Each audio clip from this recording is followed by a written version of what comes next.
Whether you're just getting started in digital art or you're just a hobbyist and want to see what your car would look like with a lot of different wheels and a window tint, maybe a different color on it, this video is going to show you exactly how to do that using Adobe Photoshop. What are we going to learn today? Well, for the hobbyist and car builder, this is going to give you the power to visualize your project car exactly the way you want it. And for the digital artist or graphic designer that's just learning, I want to teach you the power of creating depth with layer structures, blending modes that add realism to your photos, and adjustment layers that bring it all together and make it cohesive. These basic skills apply no matter what your subject matter is. On this channel, obviously, I focus on cars, but whether it's products, foods, real estate, these basics will apply. So in this video, we're going to tackle 3 basics to car Photoshop: changing the wheels, tinting the windows, and changing the color of the car. Let's get to our first task. We're going to tint these windows. Let's key this car. So tinting windows in Photoshop can be as easy as this first method I'm going to show you, which is to create a new layer, grab your brush tool and black as a color, and then just begin to paint over the windows that are facing closest to you in the picture. Now, this technique is perfect for the hobbyist because it's quick and it's effective, and it gives you a general idea of what window tint would look like on your car. You just change the opacity of the layer and you're done. You can see within less than 60 seconds, we're done. Now, for the aspiring professional designer, I think that there's a little bit better way that we can do this, because we have to remember that in real life, tint on windows is dimensional. So when you look at a car that has window tint, you're not just seeing the tint that is on the windows closest to you, but you're seeing the layering effect of the tint on the windows in the back of the car, on the other side of the car, and the windows that are facing closest to you. So the technique I'm going to show you here takes just a little bit longer, but it utilizes shapes, layers, and blend modes to create a more dimensional look that to me looks more true to real life. So the first thing I'm going to do here with this technique is I'm going to grab my pen tool and I'm going to begin to just mark out the shape of the window. It takes just a little bit more time than brushing it on with the brush. But what I like about this technique is that you get the precise lines of where the tint is on the window, which is exactly what you would get in real life.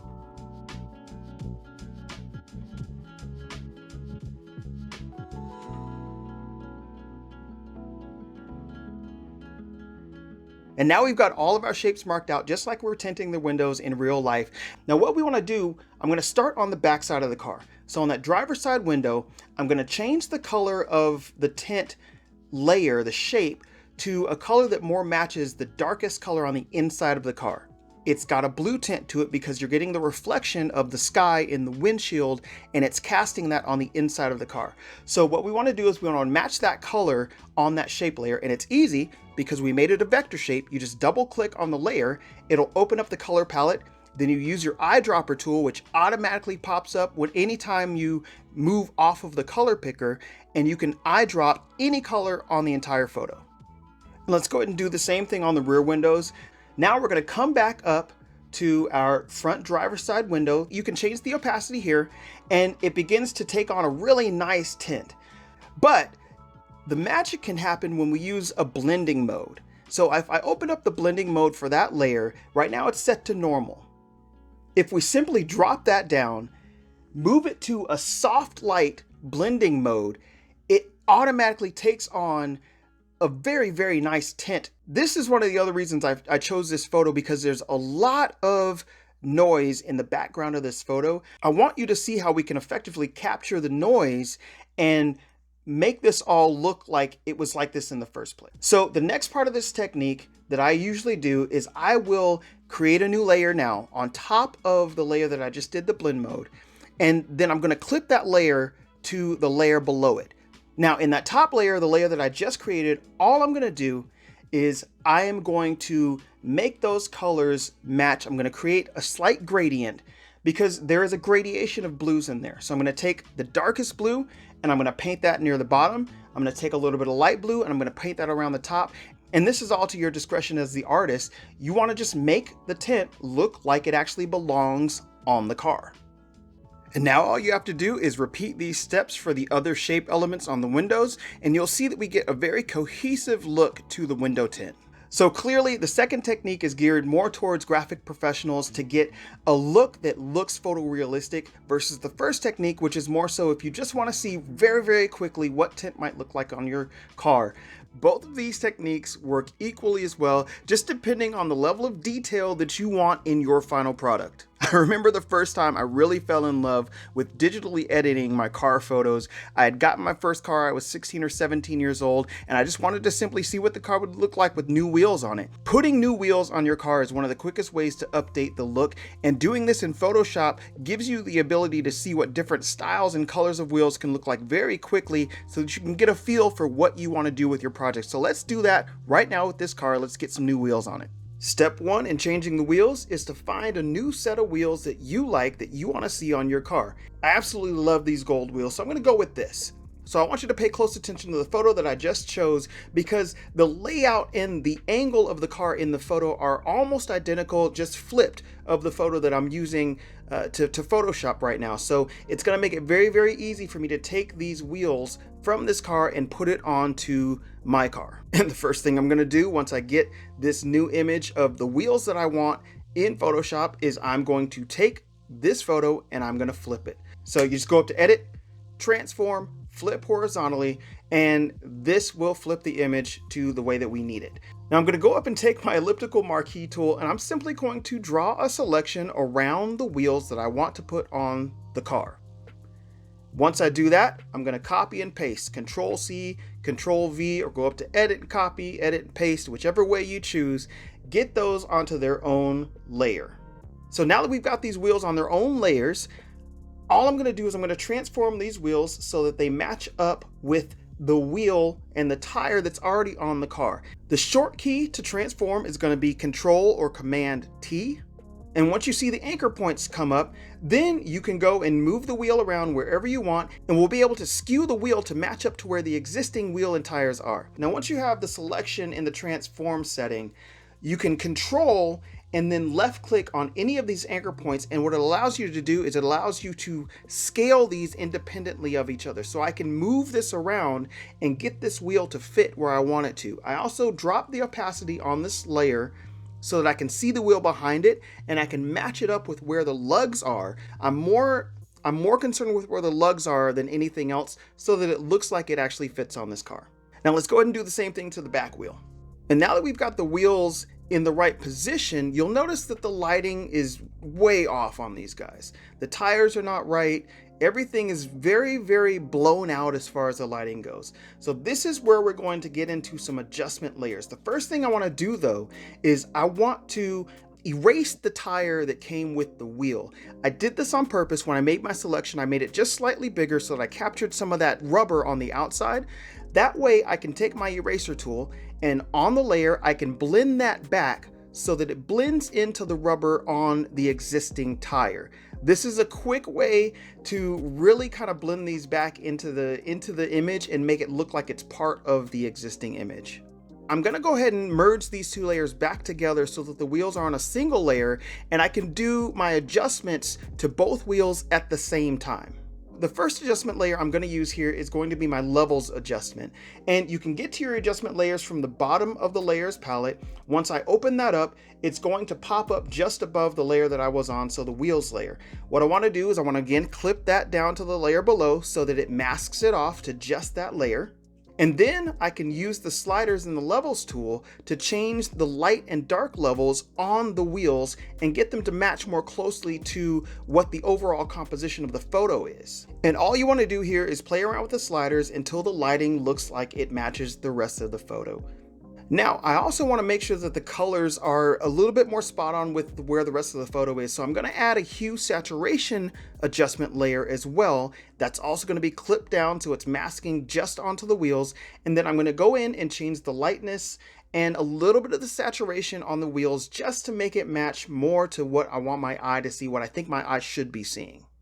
And just like that, we've now got a brand new set of wheels on this photo of our car, and it took maybe 5-10 minutes. So if you wanted to do multiple sets of wheels, it's just that easy, and then you can really dial in the style of wheel that you want, or even the color of the wheel that you want. If you're still with me, drop me a comment. Let me know if you've ever tried to Photoshop your own car, and if you're getting any value from this video, I'd love for you to like the video and subscribe to the channel. All right, let's keep going. Let's get this artwork done. Now let's get to the final piece of this puzzle. We're gonna change the color of this car. And obviously in real life, this would be something where you're either going all out doing a full paint coat, or maybe you're doing something that's less intrusive like a dip or a wrap.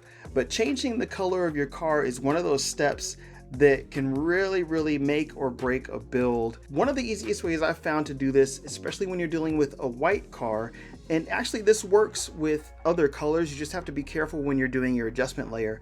But I'm gonna start off by doing a selection of the entire body of the car. I'm gonna use my pen tool, and I'm literally just gonna trace around the entire car and make sure that I am capturing any piece that has body color paint on it.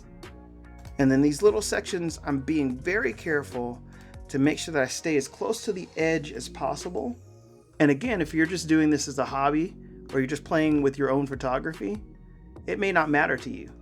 But if this is something where you're trying to do a color change on a car because you're working on a client piece, and the car that was shot was orange, and they wanted it to be black or blue, this is a technique that you can use to achieve that in the photography.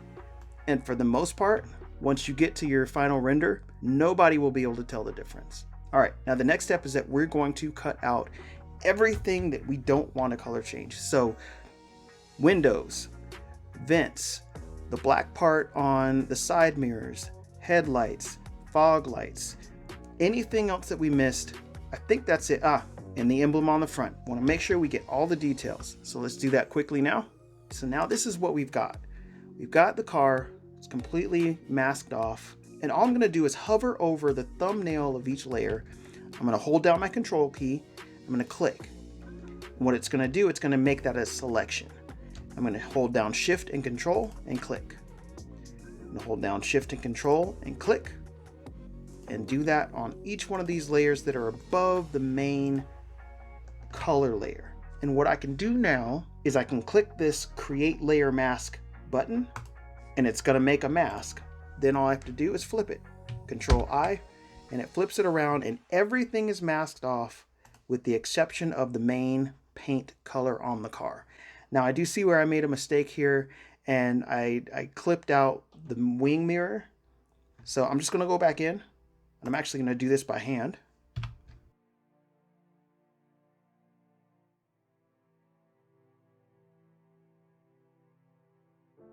So this is where we are now. Got the car masked off, nice solid color, all of our paint is covered. I don't care what color this layer is. The next step is we just need to make a quick selection. I'm going to control click on the thumbnail view of my shape layer. Then I'm going to go down to my background layer. I'm going to do Control C, Control V, and copy and paste just the body of the car. So now I literally can get rid of the background of the car, and you see we just have the body left. Okay. And we want to leave that in place, make sure that it didn't move. I'm going to move this up here, and then what I want to do again is I need to clip out the window, so I'm going to do a selection of the mask, and then go back down to this layer, and I'm going to do another mask on that. Okay, so what we have now is without the wheels, without the tint, we have got just the paint of the car that is selected and isolated on its own layer. Now I've got to do a couple of things to this before we change the color, because you'll notice in here that this white car is not all white. It's got blue, it's got some dark shades in here, it's got different grays. I want this all to be one uniform gray tone. So I'm going to go down here, I'm going to create a new adjustment layer. I'm going to do black and white, and I want this to clip to the layer below, so I'm going to Alt click in the middle of it, and you'll see what it does immediately is that it turns the entire thing just straight black and white. So there's no blues, there's no different shades, it's just black, white, and gray. This is exactly what we want. Okay, now I'm going to add another adjustment layer on top of that. We're going to go with our hue saturation layer. And again, we want to clip that down to the layer below it. You can do that by doing the Alt click in between, or in the palette, there's also a clip to layer below. This little icon right here will clip it to the layer below it. You'll notice that if I start changing the colors here, it doesn't do anything. You have to hit this colorize button. So you hit colorize, suddenly now you've got some color. And then we're going to bump up the saturation. We're going to bring down the lightness. What we end up with is a nice matte car finish, which if you're going for that look, you can stop right there. I want to make sure that this is glossy. What we're missing here is all of those highlights and lowlights that you get from the actual paint. The easiest way now to finish this off is to just change the blend mode on this layer. I'm going to go up to my blend mode. I'm going to choose a hard light. Now you see that picks up, and you can play around with these blend modes, because if you do different blend modes, it'll do different things. But hard light's going to give you where the light will show through. So I'm going to go back to my hue saturation layer, double click on the icon. That's going to open up my palette again. And I can again just move that slider to where I want it. If I actually want to see what the car looks like in orange, I can move it to an orange, a gold, yellow, green, turquoise, dark blue, purple. And it picks up on all those red. Oh, wow. It looks good in red with the gold wheels. But it picks up on all of the highlights and the lowlights from the background layer below. So we went from stock BRZ, well, stock-ish BRZ, to window tint, new wheels, and new color. Stay tuned to the channel. I've got more content coming out with tutorials and car renders and everything else that you guys love to see. For now, this is the end of this episode. Thank you so much for watching. Take care, God bless, and I will see you in the next episode.